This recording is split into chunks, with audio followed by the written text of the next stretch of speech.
All right, here we go. So welcome to Fundamentals of Communication.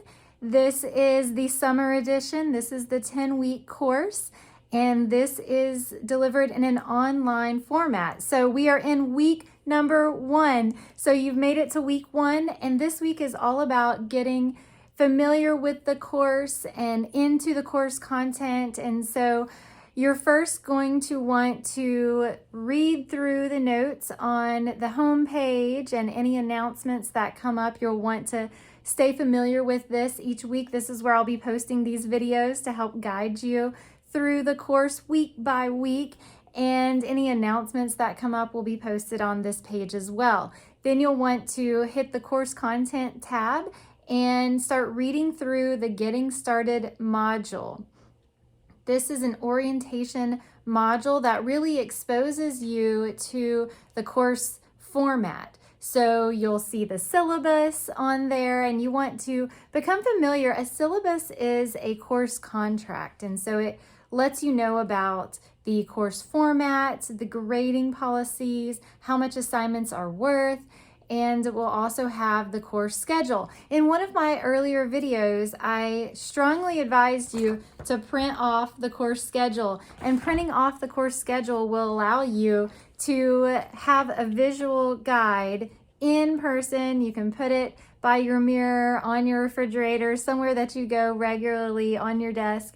And then, like I mentioned, I love to highlight an assignment or an item on the agenda as I complete it, and then later after it's graded, I go back and I write down my grade, and this allows me to keep track of all of my work and make sure that I am at least on schedule, if not ahead of schedule. I talked in one of my videos how you can work ahead of schedule, so I strongly advise you to do that. So become familiar with the course in the course syllabus and the other orientation documents. Your orientation exercise leads you through a variety of steps, kind of making sure that you are familiar with what we're doing in the course, and that even includes one of the checklist items is emailing me so that you are familiar with how to use the eLearn email, and then I'll send you a response back. I'll be asking for a phone number.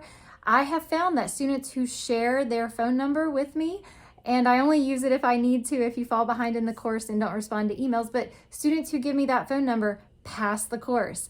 So I strongly advise you to. It's optional, but my experience has shown that those students who will share an alternate phone number or email do end up passing the course, and it's just a little accountability check for you as well. After you finish the orientation exercise, put that in the Dropbox, and then you can head on over to the orientation discussion. This is a get to know you exercise, and also it allows you to see the format for the discussion boards, where you'll have to post a picture along with respond to the prompt, and then also reply to classmates as part of the discussion format. And that format will be repeated throughout the course when we hit the discussion boards. Then you'll dive into the actual course. Part of the challenge of this week is going to be accessing that textbook. It's a digital textbook, and so you have access to that through your course fees. So we have a course code that is available online. You'll see that code in the first pop-up when you access the course, and so you'll type in that code and then get access to the course textbook, and this is how you will read your chapters. Each of the chapters are in folders on the course content, and of course you can click the links. Those are hyperlinks throughout the course, throughout each module and the chapters. That'll take you to that content. That is housed in Top Hat. That is a publisher, and so that is how you will learn the content for the course. Additionally, I also will upload chapter mini lectures where I walk you through the content as well. And those might be helpful. They're not required, but those might be helpful. And then after you read each of the interpersonal chapters, you will complete a quiz. So this week in week 1, you're going to read chapter 1, and chapter 1 is the basics of communication. So we're going to start with learning why we communicate, and we're going to tie this into Maslow's hierarchy, and you'll notice a lot of similar themes from your psychology classes in communication, because communication and psychology often go hand in hand. Then we'll talk about how we communicate, and we'll look at the semantic triangle. Then you'll end the chapter looking at some models of communication, and I think you'll find this very fascinating because these models continue to develop and evolve. The model that I learned in college has been updated, and so communication as a study is relatively new compared to other academic disciplines, and I think you'll find that interesting. Now you move on to chapter 2, and chapter 2 is all about understanding culture. And so we're going to look at culture in chapter 2, and this is going to tie in directly to your first informative speech. So take careful notes and kind of be thinking in the back of your mind, what is a culture? What is a country that I'm interested in, maybe interested in visiting? And if you keep that in mind as you read chapter 2, it'll probably be most helpful as you move into that first informative speech later on in the course. And so one of the activities you'll complete later is comparing the US culture to another culture. And so chapter 2 will talk about those different dimensions of comparison when we look at how cultures are similar and different.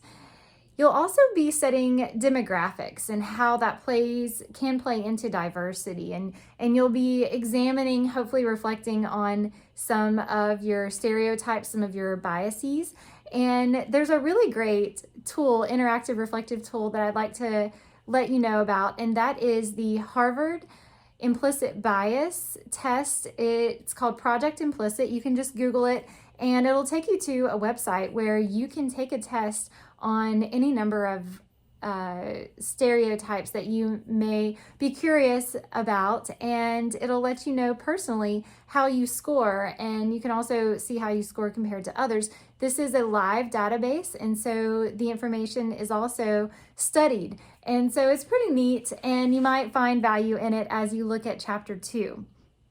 After you finish reading both of these chapters, then you'll take the chapter quiz, and you'll find those chapter quizzes back in your eLearn module, and those are written down for you. So it's a multiple choice quiz, and so you'll take those quizzes and make sure that you stay on top of your chapter quizzes, read the chapter, take the quiz, read the chapter, take the quiz, and be able to keep up with your assignments. As always, let me know if you have any questions. My future videos about chapter work will not be as lengthy as this one, but I wanted to give you a little bit more information on the onset of our course.